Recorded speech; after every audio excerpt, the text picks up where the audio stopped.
Hello, hello, hello. Oh my goodness, my friends. This week, I can see all the signs. It is happening in our preschool classes. With spring just around the corner, we know that the kiddos get a little extra dose of the crazies, right? And while we love spring coming right around the corner, there's also the truth that a lot of the kiddos start to lose their minds. Y'all. I mean, and really, aren't you ready for spring to be here? I know I sure am. I don't know what the weather's like in your neck of the woods, but let me tell you, it's been a little bananas over here. It's Mother Nature cannot make her mind what she wants to do. So, y'all, in this week's episode, I'm super excited because I have my good friend Andrea here from DiscoverDance, and we are going to really share with you some strategies, some tips, some tricks to really just shake out the sillies and keep your tiny tots focused and engaged as we finish off the year. We move into spring and we really feel good about our classes as we leave. So if you're joining me, say, hey, Erin, oh, what's up? Let me know that you're here. I always want to know who is with me when we come on and do these lives. Now, I know that you may be in some different places. We're broadcasting to our private Facebook group. We're on our business page. I'm also broadcasting to my personal page today because I have so many studio owner friends on my page or teachers on my page that I know that can really use this information. And so I thought, you know what? Oh, and on YouTube, y'all. So we're all over the place today, which is a really great thing. But if you've stumbled upon us somehow, I'm Erin Bird. I am your hostess with the mostest today, and I support dance studio owners and educators just like you to really grow your businesses without the burnout, the overwhelm, or sacrificing your personal life because the truth is you don't have to. You can have it all. You can have your own unique vision of success. Sometimes we just need a little support to help us get there.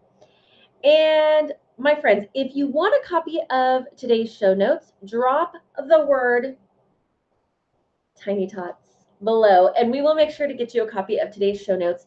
That way, you can have all of these great strategies, tips, all of it right in hand for you.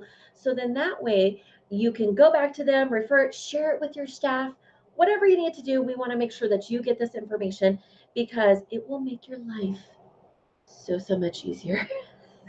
I mean, let me tell you, it will make your life easier because sometimes this time of year, we tend to get a little stressed because we're up to our ears in all the things, right? We're up to our ears in costumes, competitions, recital prep and planning, right?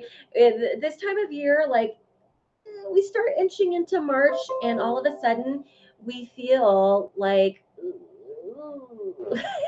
So, our goal is today to make sure that you don't feel so stressed and you feel like you have some strategies moving forward to really help you combat the craziness that spring brings. So, oh my goodness, hello, hello, hello. Yes. Okay.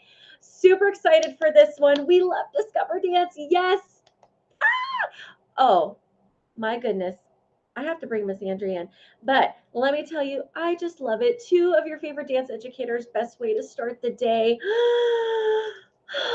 My heart. And yes, I love it when we can bring everything together and because yay, you found they're like, where is this happening at? You found it. Yay. Makes my heart so happy. So, my friends, we love to learn out loud here. So if you have a moment that's like why didn't I think of that? A little nugget, a golden takeaway, drop it in the comments below. Tell us like hashtag nugget and what you're taking away. Because this does two things for you if you don't know. Number one, it anchors in the idea and it really helps set when you type it out, when you write it down, it really helps set the idea and helps you actually take action to implement it. It roots it in the brain. The other thing that's really, really great about doing this is it helps those others who are coming in on the replay because when they see that hashtag nugget, they're like, ooh, I need to lean in right now. I need to listen because this is going to be really good and valuable. So, my friends, this is a conversation. We want questions. We are here to help you to answer those questions. So, my friends, this is a conversation. While we're going to give you some really great nuggets, we want to be able to know your thoughts, your questions, so we can help you along the way. All right, my friends, without further ado, I have to bring in my friend Andrea. Now, I will let her do her own like official introduction if you don't know Miss Andrea. But you guys, her and we connected on social media, I think somehow. And I have to tell you that I absolutely just adore her. The first thing I have to tell you is that our values align when it comes to early childhood education. We both really believe in leaning into what we know is developmentally age appropriate. We lean into the early childhood education realm, but her and I both lean into the preschool learning foundations. We both love the science that's out there behind what is developmentally age appropriate, what is not developmentally age appropriate inside of our classrooms. And we're taking our love of early childhood education and blending it with our dance world. And I think that our industry is much better for it. So without further ado, I'm going to bring her in. Oh, let me see. Come on, tech. Okay. I think it's working for us. All right. So, yay! It worked. Hello, hello, hello. Oh, I'm so glad that you're here, Miss Andrea. Do you want to go ahead and just give them a quick little intro about you, Discover Dance, what y'all do, and then we're going to dive into some of these things that we want to share with them today. Yeah, for sure. First of all, this is the best way to start my day too, with and early childhood dance educators. There's nothing I want more. Well, than maybe to be in the class with the little ones, but this sometimes, especially at this time of year, I prefer this. Okay, well, we're going to talk about that. We're going to fix me too. Hi, everyone. I'm Andrea Trench. I'm the founder of DiscoverDance and the creator of the Foundations course for early childhood dance educators. I have been providing resources and teaching teachers for the past 5 years, maybe. I think we launched 5 years ago or so, something like that. And it's just been a joy. This, for many years, for several years, this was my full-time blessing. But now this year, I'm back in the class for the first time since the pandemic. I got out right in time. But now I'm back in the class. I'm teaching 2-year-olds, which has been really fun and challenging, but fun. And yes. And then 1st through 3rd graders. So it's just so great to be back in the class. And it has helped me create this list of things that we're going to share today. But if anybody wants to learn more about DiscoverDance, you can go to discoverdance.com and find everything. I will drop it in the comments too below for you guys, of course. And I have to tell you guys, I don't know if you know, I actually am back in the classroom this year right now as I'm training new staff. And I agree with you. I think that, I may be as bold to say this, and it may not be popular opinion, but I think as industry educators that it really is imperative for us to have our hands in the pot from time to time. If we completely remove ourselves, how do we know what's actually happening inside the classrooms? Mm-hmm. How do we know what the real challenges are for you guys out there, for the studio owners, for the teachers, for, when we're talking about tiny tots today, but how do we know that if we've been removed from it for 5 years? Yep. Because the climate inside the classroom right now is very different than it was before the pandemic. Mm-hmm. And so, yes, it would be, it's easy to say, well, this is what's worked in the past. But the truth is that, while, yes, some of the fundamentals and the foundations we can always pull from there, I think it's really important for us to be able to say, nope, like I'm living and breathing it. And this is what I'm seeing. And it aligns with the studies that we're seeing. It aligns with, right, to have this full encompassing idea of, okay, this is what was really needed for people. Would you agree? I might be a popular opinion right now, but no, absolutely. When I left the studio, I was leaving from a I was a co-founder and director. So it wasn't just me teaching and then I left. It was I burnt out. So I left. That's why. And then I started to find myself again through DiscoverDance, and I started to build this community and share what the good, right? Well, the bad too, but the good that I was feeling and finding. And then when I had the opportunity to get back into the class, and it was an easy yes, because my mental health comes first, but I was at a point where I could say, of course, let's go. And I've learned so much just since teaching in the studio since September. You know, this is my 25th year of teaching, and I don't throw that around lightly. I'm not one of those teachers that said, well, I've been teaching for 25 years, because if you still teach the same way after 25 years, that's a problem. We have a lot of fresh teachers who are starting to teach, who are taking what we're sharing and they're finding a different way. They have so many more resources than we ever had growing up as a teacher. True story. So they're already ahead of the game. They don't need 25 years under their belts, even though it helps.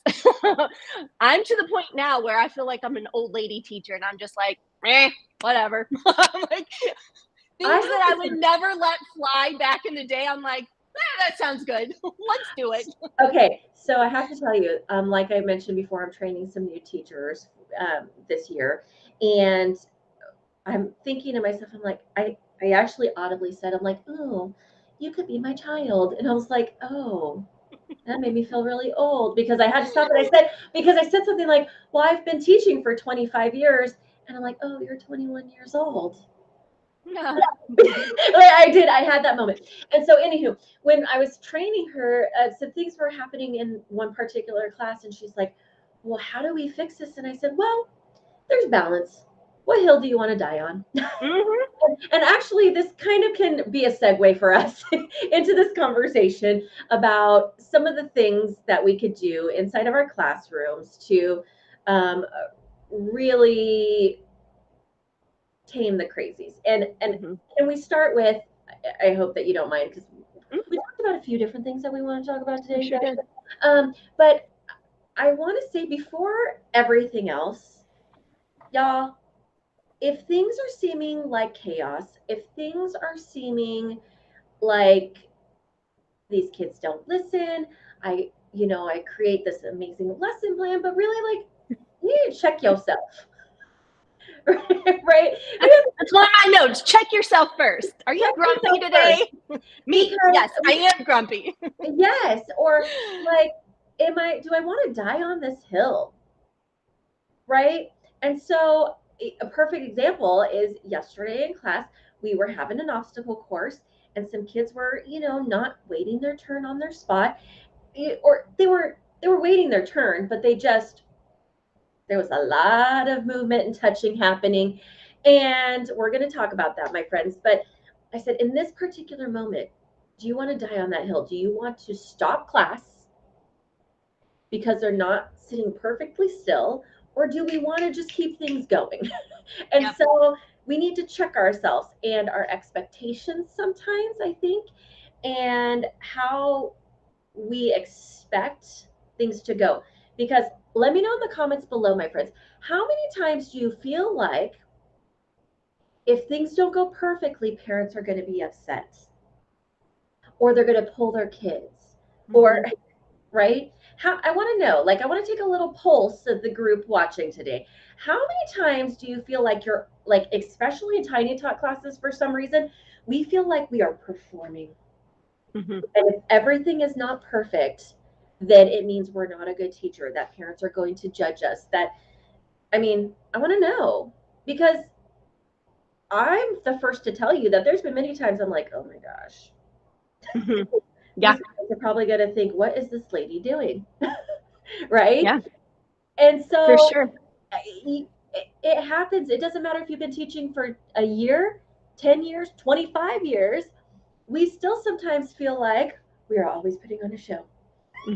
And so it kind of messes with the way that we sometimes approach things. Would you agree? I don't know, Andrea, do you ever feel that way? Yeah. So with my 2-year-olds, if you've been following DiscoverDance at all, I've had they were absolute rock stars. And then I had 2 new students start in January. So I had this routine. Actually, I had 3 new students, but 1 student came in, she was fine. She was good.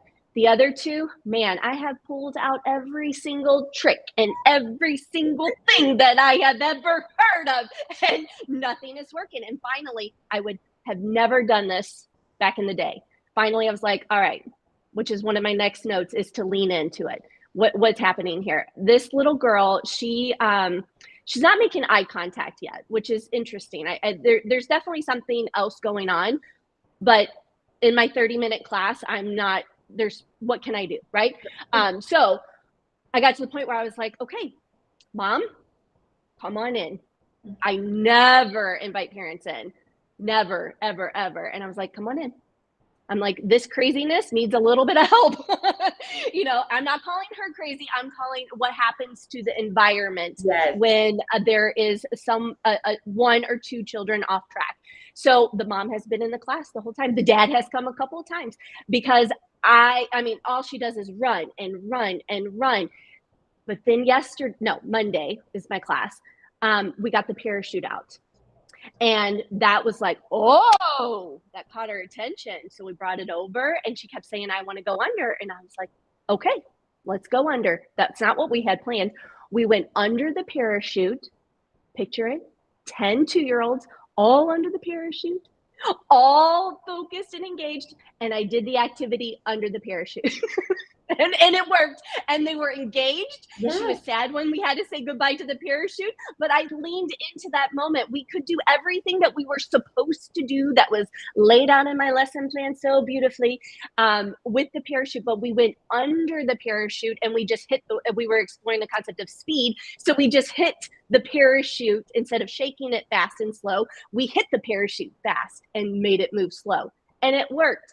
Because when you connect and when you play, not only do you get their focus and they're engaged, but a lot of learning happens. And I was able to continue on with my objective of the lesson plan, but through a playful way that kept them engaged.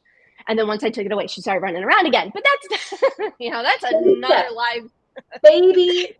Exactly. This is the other thing. Yeah, I think that we need to celebrate all the little wins. And so this was a win. Mm-hmm. And this is what happens in our classroom. Sometimes it's like, let's celebrate that one moment and then they're going to compound, right? We know that, okay, all right, she was really excited about the parachute. Now we're not going to do the parachute every week, but right. Mm-hmm. We can see where, some of these things are going to pique her interest, and how do we stack them on top of each other to create this beautiful thing. And she's just going to take a little bit longer, and that's okay. And so I think understanding, also, I especially say this with 2s. Not all 2s are created equal. What I mean by that, right? And you know what I mean. Everyone, yes. I hope y'all know what I mean. I love every single 2-year-old, but we know developmentally they grow at different times, and it might almost be like a flipping of a switch. I have a little boy who's 2, who's been in my class for quite some time, and kind of same thing. And then all of a sudden this week, I was like, who is this child? Because it just happens. It was like the repetition. And then he was like, okay, I'm ready to do this now. Yep. Right. And fully engaged. So absolutely love it. Okay, we do have some questions, but I want to get through these, so we'll come back to them just so you know. I saw your question, and we are going to answer it for you. Okay, so yes, thank you. Lean into it. Now, we had the conversation about, I want to know who feels like their kiddos are getting bored. Do they feel like they're bored? Do they feel like they're not engaging? Are they tired of the same old routine? Because here's what we know. We do know that children thrive off of routine, right? And so we like to do things in a way that are repetitious and that they understand. They know what's happening next. It helps decrease their fear and their anxiety if they know what's happening next, right? But once spring gets here, they're probably getting a little tired sometimes of the same old. And so, yes, same thing every week. Okay. So here's some really, Andrea and I were having this conversation about it, is really looking up at if they're seem bored, if they're tired of the routine, what are some of the things that you could do? I have some ideas, but you do too. So what do you think, Andrea, are some of the things that they can do to help kick the boredom to the curb and really get them refocused and re-engaged? Yeah, so I always look at an activity and see how I can vary it. So how are we going to offer a variation to the same old? So it's the repetition of the activity, but it's the novelty of perhaps changing the prop. So I'm going to use the freeze dance for example. We do our freeze dance the first thing when kids come into the class, just to shake those wiggles out and get their listening ears going in the first place. But coming in and dancing with a scarf every week, they may be like, oh, scarves again. They don't say that, but they may not be as engaged as they could be. So what if we had all of our props out and they could choose their own props? So they have that ownership of their props. So they have options between scarves or streamers or ribbons or whatever, and they can choose what they want. Right. So that automatically you're still doing the freeze dance, but they get to choose their own prop. What if instead of a solo prop, you make a group prop? So they come in and your parachute is set out and you do the freeze dance as a group prop, or the giant stretchy band. You can also incorporate movement cards so that you toss it up. We have those movement cubes and we can put a card in each of them, toss it up, and you call out whatever movement it is. And that's what they have to do in between the freezes. Think about different activities that you may do in your classes every week. Since I was talking about speed, I'll do some speed right now. We do Hat Palmer's fast and slow. So go slowly, slowly. So we can do that activity in multiple different ways. We could do it with just our bodies. We can do it as a music development activity, and we could do shaker eggs. We could do it with that parachute, which was my plan in the first place in my 2-year-olds, right? So you could do the same activity and get your objective across, whatever your skill that you're trying to teach across, but change up the props or no props or whatever. So that is what I would do. That's what I'm thinking about doing in my 2-year-old class, even in my first through third grade class. Okay, so here's the things. Now, I have to tell you guys, while yes, today we're talking about tiny tots, let me tell you, these strategies work in your older classes too. Okay, ownership is a huge thing. So I'm not gonna veer totally off track, but what I want you guys to know is, like, think about some of those older kiddos, and you're like, oh, y'all know it. But some of those older kiddos, what can we do in the classes to bring ownership in? And one of the things that I love that we've seen some really great results with getting kiddos re-engaged, especially a little bit older, is letting them have ownership of music selection. So, like, give them at the beginning of class, have a big giant post-it note on the wall, write your one favorite song up here. And then you're like, hey, if we do good in class, next week we're going to have this playlist. It doesn't, I mean, as long as it's appropriate, which, we have to, with the older kids, we got to kind of look at it. But something like that you could do, which is so simple. And let me tell you, when you do those sort of things, they're like excited to come to dance. They are like, we got to listen to all the best songs today. And it also shows them that you're able to think outside the box and you could still do port de bras to whatever, right? It doesn't, and so you guys, think about it this way. The other thing I would tell you is, don't discount props for those older kids. They want to be young. They want to be childlike, even the older kids.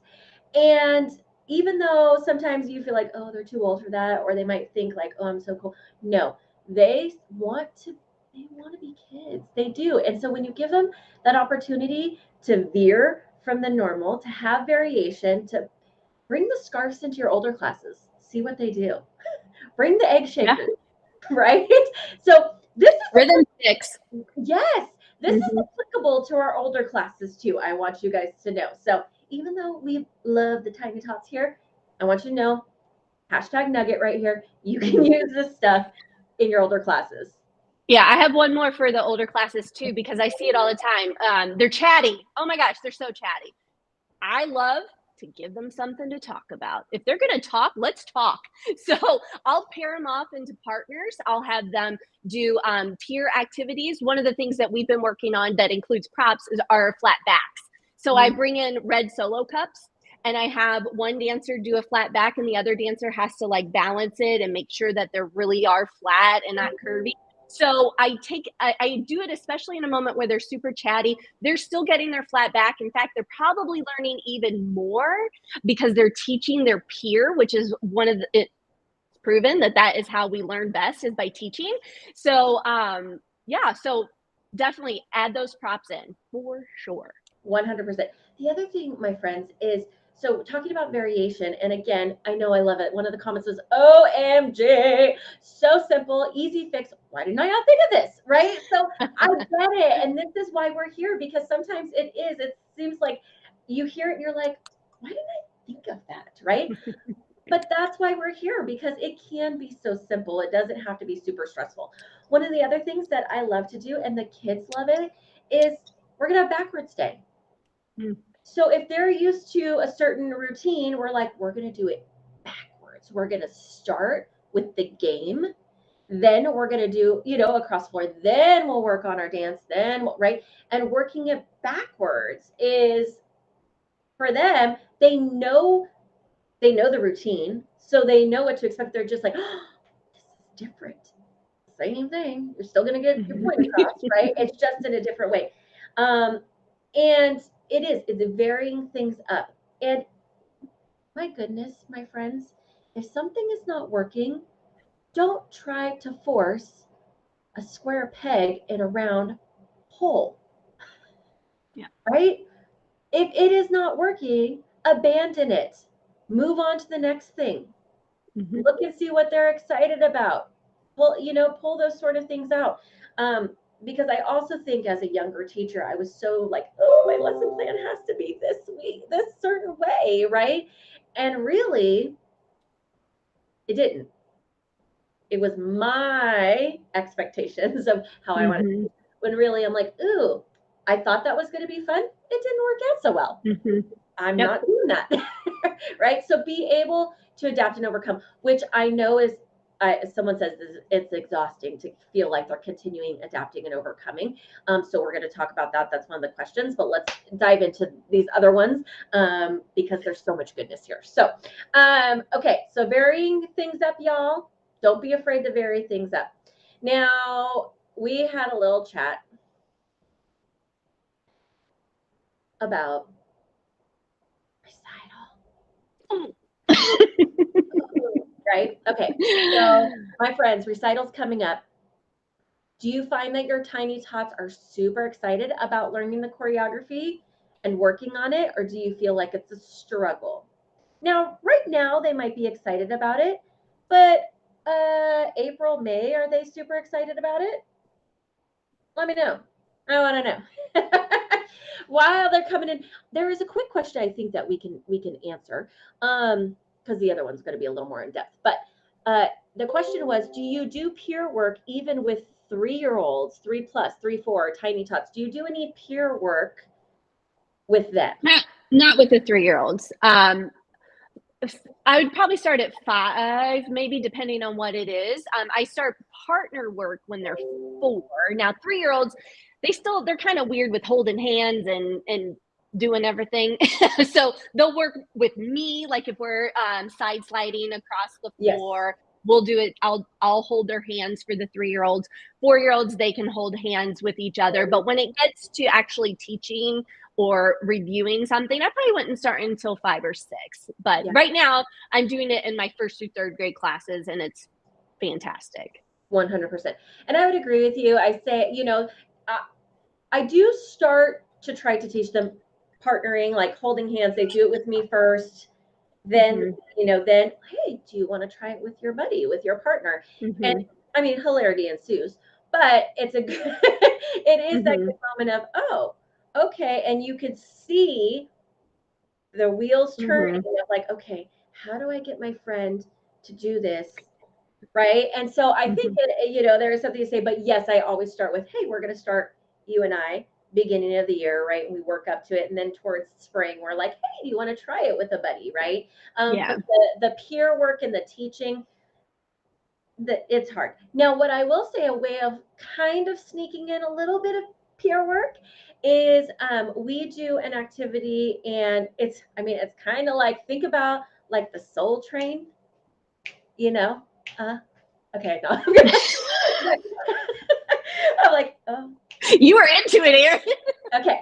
Anywho, so think about that, or like the dance circle, right? And so we encourage our students, even at 3 years old, to come in and show their dance move, and then their friends can try their dance move.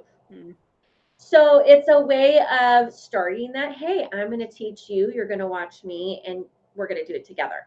So there is definitely a way that you can kind of sneak it in, but it's not so, hey, go over here, work on this together, like in the 1 and 3-year-olds. Okay.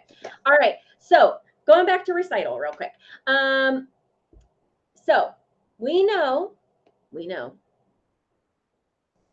teaching our choreography in our Tiny Tot classes for recital can feel challenging, and practicing it and feeling like we need to get it where it's presentable to on stage. So again, it goes back to that performing thing, our expectations versus reality, right? And like what it's really going to come down to. But so with recital prep happening, we have some little nuggets for you. So lean in real quick, because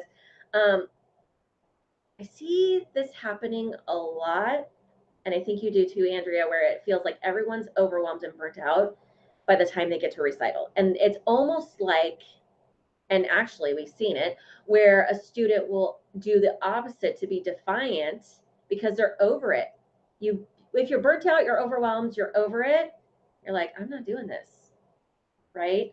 So there has to be this harmony and this balance of practicing, working on the recital, but having, and I'm not saying that's not fun, y'all, but you have to think about a 3-year-old's brain and what is fun, right? So what are some tips and tricks for recital prep that you have, Andrea, that can maybe help them with kids not having meltdowns in the middle of class because they're over recital prep? Yeah, I mean, there's so much. The one thing is maybe not make it so noticeable that it's recital prep, right? So for my 2-year-olds, they're doing a directive song, and it's just part of our warm-up circle. They have no idea that they're going to be on stage yet, right? So we're just doing it as part of our warm-up circle before we sit down and do our gentle stretches. You can do the same thing with your 3 and 4 and kinder and 1st through 3rd graders. If there's something you're getting ready to teach them, can you put it in an obstacle course? Can you put it in your warm-up? Can you put it across the floor? So it's not so like, all right, now is the most stressful time of class, recital prep, let's go. And everybody's already stressed out because we're stressing over this recital prep. And we don't even know what a recital is because we're 2 and 3, all right? We don't even know what you're talking about. So just make it part of your class routine, and it's just another activity. You want to do it early in class. Try to get it when their brains are fresh. I recommend right after your warm-up, or for 2-year-olds, put it in your warm-up. I would do it, spend no more than 5 minutes on it. Just do it a couple of times. For my 2-year-olds, we just do it once a week. They'll be ready. They're going to be fine. Absolutely. So just keep it short and sweet, and you, the teacher, don't stress out. Okay. So yes, I love it. I like that you said presentable and not perfect. Because here's the thing. Yeah. We know that all bets are off once they go on stage. What is going to happen is going to happen. You could prep, and your class could you're like, this is perfection. I don't know how I made this happen. Everyone looks, fantastic. And then they get up on stage on the big day, and natural, developmentally appropriate actions happen on stage. Some are going to be scared and stand there frozen. Even though they're probably in class, you're like, I am the biggest dancer there is, right? That's going to happen. You might have someone who pees on stage. You might have, it's not your littles, it's your 3rd through 5th graders. Okay, we'll talk about it too. I mean, if we have time. I know I don't want to spend everyone's too much time, but because we could talk about this for hours, y'all. But one of the things that I will also suggest is that as you're leading up, it kind of piggybacks on what you said, Andrea, in that do it early on. I believe in, especially for our tiny tots, creating across the floor sequences or things that we're working on together that are actually sequencing that's going to be in their dance. So again, we're not presenting it as this is going to be in your dance. It's, hey, we're working on a skill set and we happen to match it up. So maybe it is chasse down the line, kick 4 times, right? And then that becomes part of your choreography for your dance. So you're just actually taking these little sequences and nuggets that they've been working on as skill sets, and then you're just putting them together to create a beautiful dance, right? That they know and they understand. And so when you put that piece in, they're like, oh, I know this, and it's not stressful, right? One of the things that we start early off in the year and we work on it really hard is how they can create. And now 2-year-olds is tricky. I'm going to talk about 3-year-olds, but 3, 4s, how do you get together and create and make your circle, right? With your friends. How do you create a circle on stage with your friends, holding hands, doing whatnot? And so we start on that early. We turn it into a game. It's silly. We come in, hello, goodbye, right? And we make it a fun game. And so, but they know when I say make a circle, they run and they make a circle. They know that. So it's creating these little sequences that we just tack together to make the beautiful puzzle of a dance, right? For these kiddos. And the same thing, sandwich it. So if you're working on recital prep, I say, yes, start with something fun, get their sillies out, their wiggles out, whatnot. You run it, yes, one time. Like 5 minutes is really max, y'all. And then it's like, oh, we're going to do this. We're going to practice one time. And then we're going to bring out that parachute because we know how much you love it. And I'm not saying as a reward, but, we need to keep them engaged. And so then it's parachute. Okay, now make your circle. We're going to practice this part real quick. And then, oh, guess what? I got out the maracas, right? So it's alternating between these things to keep them excited, engaged, and so it's not like, I don't want to do the dance anymore. Right? Right. I don't either, kid. I don't either. So that's the thing. So it goes back to check yourself. Is that how you feel about it? Yeah. We also feel that way. And if you're doing it and you're trying to beat a dead horse because you think it's going to make it perfect, it's not. It's going to actually be counterproductive. So my friends, little bits, little nuggets. You just want, I don't know about you. Right now it's Girl Scout cookie season here. Is it there? I don't know. It is, yeah. Okay, so it's kind of like, let's have one thin mitt instead of the whole sleeve, right? Yeah. Good luck. Portion control. Everything in moderation. Yeah. So, anywho, okay, my friends. So, wait, one more thing about recital prep. Yes. I also recommend putting on a show, like inviting other classes in, inviting caregivers in, because they don't understand what they're doing unless you say, oh, here we're performing for an audience. That's what a recital is. So let's practice that. You don't have to wait until your dance is done. Just, show them week by week, and especially with your 3rd through 5th graders, those parents, those caregivers are going to love to watch the progression and watch how their dance comes together. They can also videotape it so that they can practice at home. Bonus. So definitely, don't wait till the last minute, till, April and May to perform it for somebody. Get them in now. Absolutely. Yes. It is. And they don't understand what a recital is. And we have to try to help them understand as soon and early and as often as possible what this looks like. And even describing it and showing, again, don't get me wrong, I'm not a fan of screens when it comes to little kids, but it is a way also, in the past, we've had some who are nervous about getting on stage, or they don't know because they don't know, right? And so I'm like, let me show you our friends. And we show them a little clip of like, hey, here's recital. Look, they're on the big stage. These are the curtains. Your family sits out here. So you could even do like picture, like a storyboard of like explaining to them what the theater is like. Explain, right? Because that is what is going to help them not feel anxious and nervous. The more you can explain, and you guys, again, it all comes down to communication is key, but think about parents in recital. Parents in recital. Parents of kiddos who have never been in a recital before, you send home all the information, but there's still that layer of stress, right? Because they're like, I don't know what to expect. I don't know how my baby's going to do on stage. I don't know, right? So you got parents who's anxious, who don't know what to expect. You got kids who are anxious and don't know what to expect. That heightens things. So the more that we can do to prepare the tiniest, and these 3-year-olds, they're sponges, you guys. They want to learn. They want you to explain to them. So I would absolutely actually recommend that again early and on. So you could do that. You could talk about it. You could do a storyboard, a picture board, telling a story. And then you're like, okay, we're going to pretend this is our theater. And you have your friends. There are so many children's books you can read in class about being in a recital. Absolutely. So pair these things in to your class, and then you actually implement them, and you read it, you talk about it, you tell the story, and then you do it. You show them, okay, now it's our turn to do it, just like this kiddo in the book or this story, right? So it's bringing it to life and actually real world for them. So I absolutely love that. Okay, you guys, there's so much goodness. Oh, okay, so we want to talk real quick about when things seem just chaotic, not boredom, not necessarily, stressful, anxiety, any of that. There are Valentine's Day hits and they are chocked full of candy from then on out. I don't know what happens. I do know what happens. They all share Valentine's. They've got a stash of candy, and somehow every day it makes their way into their life.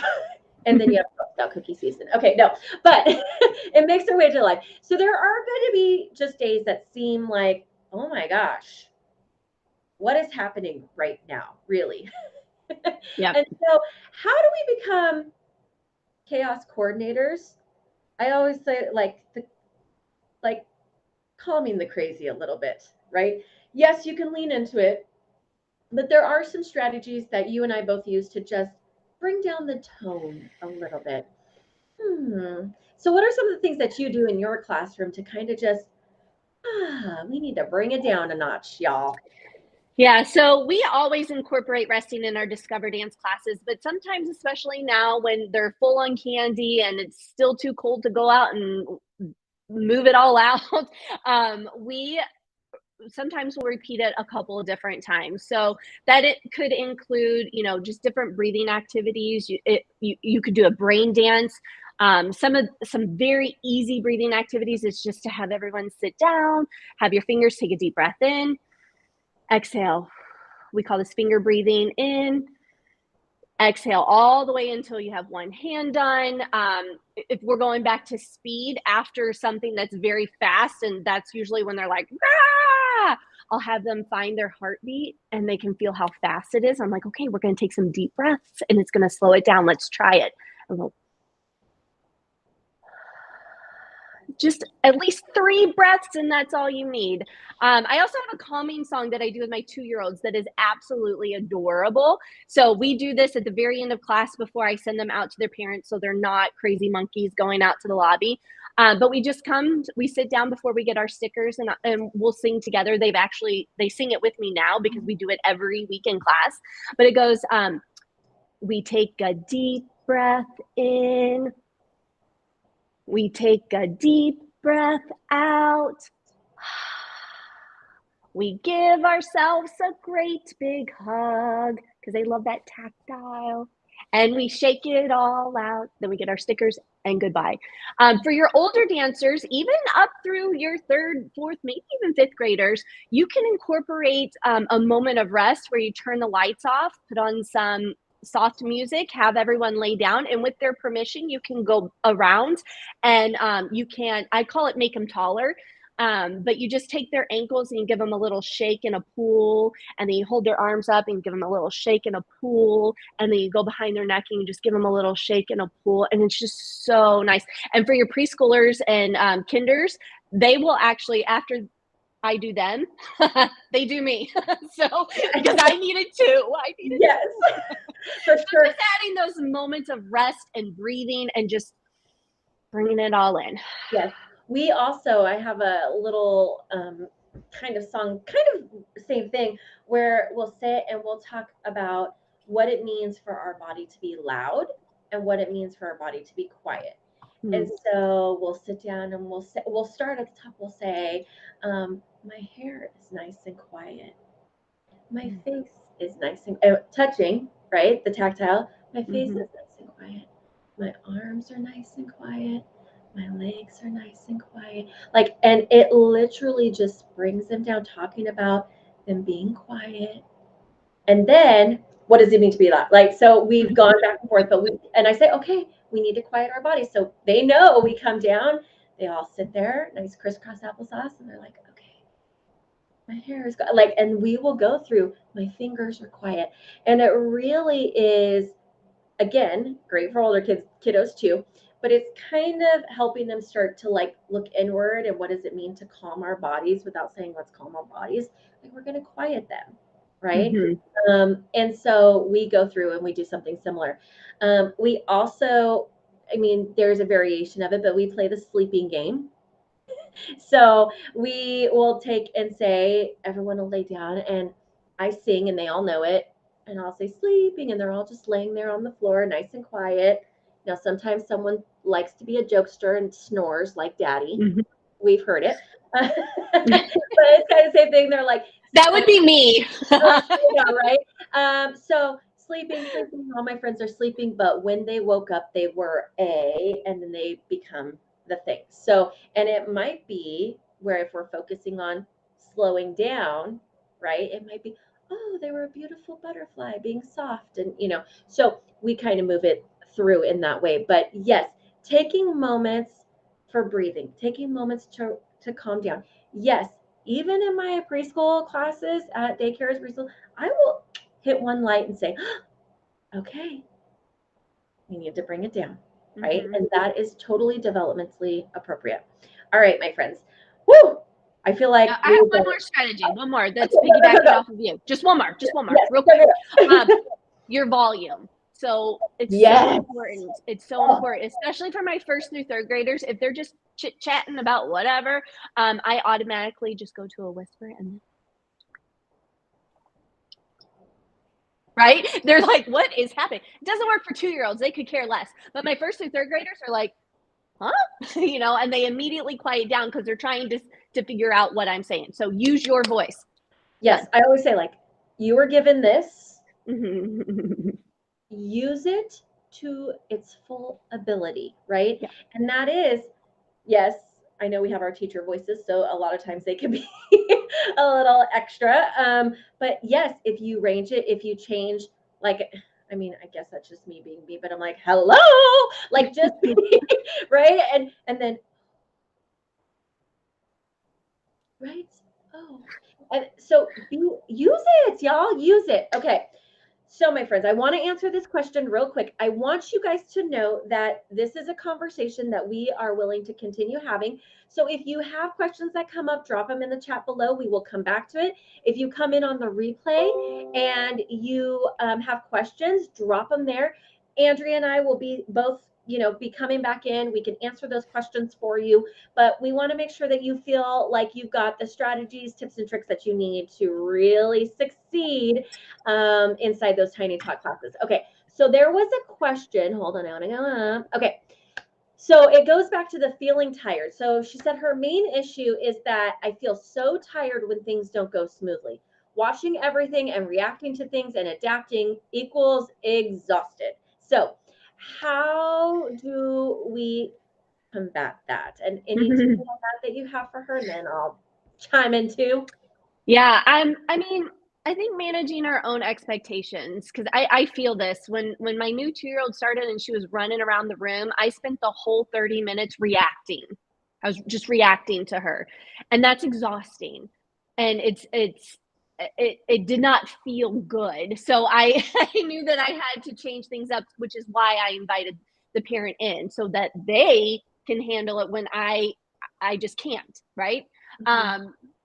So really just managing your expectations. Why are you feeling that things aren't working? Who's telling you that they're not going smoothly? Is someone judging you? Is someone complaining? Is someone, or are those your expectations on yourself? I can't see who, I just see Facebook users, so I don't know who it is, but just really evaluating things and just let it go. Like think about what we said, the balance between what is really important and what's not. Checking ourselves, leaning in where we can, and just remember that this is hard work and you are doing a great job. You're doing a fantastic job. Every time you show up for those kids, it doesn't matter what happens in class. You were their safe space. You were their safe space. And they looked forward to coming to see you in your class, and they're going to look forward to it next week as well. So I think we're so hard on ourselves, especially if this is why I moved from selling like done for you lesson plans to an educational platform, because if you are just pulling activities you're seeing off of the internet, or you're doing a done for you lesson plan and you're trying to follow it exactly how the lesson plan, the writing on the paper is not what's going to get you through. Right? You are going to feel deflated and tired if things don't go exactly in order. What you need is that experience. You need the ability to meet the needs of your students, but also the needs of yourself. So this is why the more that you can see us here, the more that you can learn about the developing child, learn about classroom management, and start making your own expectations, and what you feel is a good class will help. I hope that makes sense. But totally. I feel this like right now, every Monday night, I'm like, dang it, I should have done this. Right. And I think she came back and said it was her judging herself, which I totally understand. And what I think, to your point, is that finding something that, yes, if you're going like, okay, I gotta find A, B, C, right? The problem is, while I think there's a lot of great ideas and list plans and things like that, if it doesn't feel like you, it's not going to come through. Right? So if it's not in alignment with who you are and who you be as a teacher, then it's gonna feel like that, and that's conveyed in your classroom, and then chaos ensues. So I love using some of these things as a jumping off point, but it has to feel like you. It has to feel in alignment. And if it doesn't, that vibe is in that classroom. If it does not. The other thing, like you said, is if you don't feel, this is where I harp with my staff, is if you do not come in prepared, it will be chaos. And so what do I mean by that? Yes, you need your lesson plan, and then 4 other things that you have ready to go if you need them to go.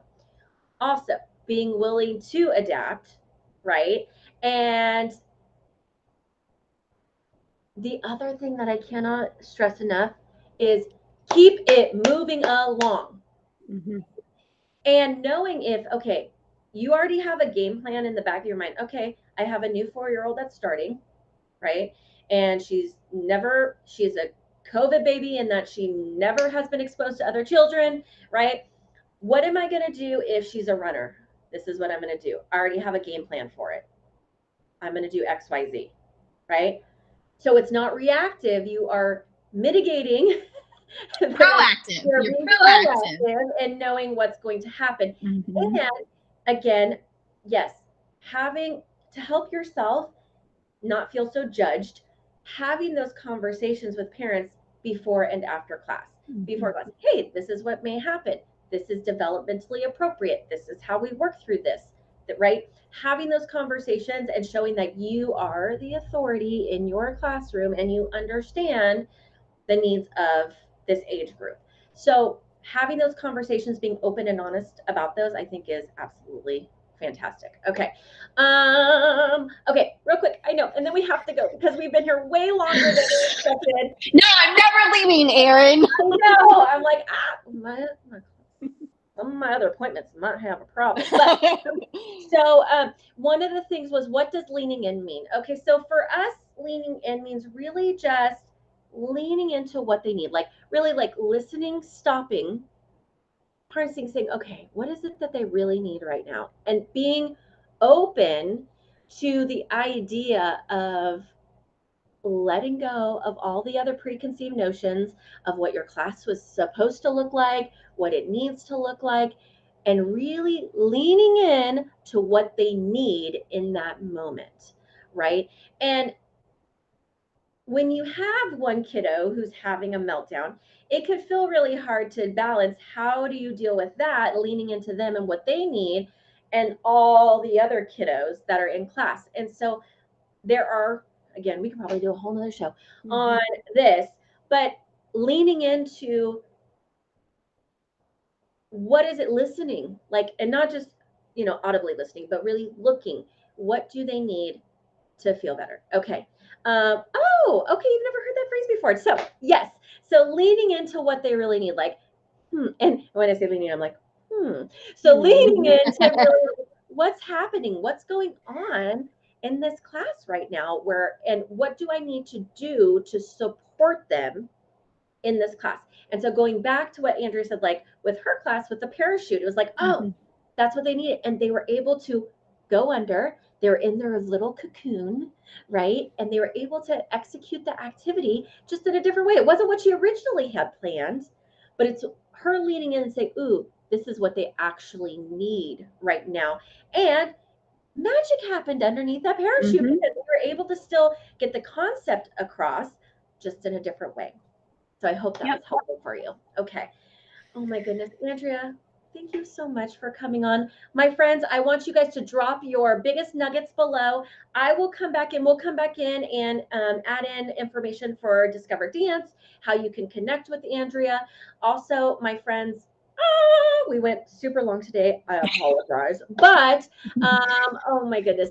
But it was all worth it because so many great tips given. Thank you both for all you do for us. Oh, makes my heart so happy. So, my friends, I will see you all next week, same time, same place, for another episode of the Aaron Bird Live Show.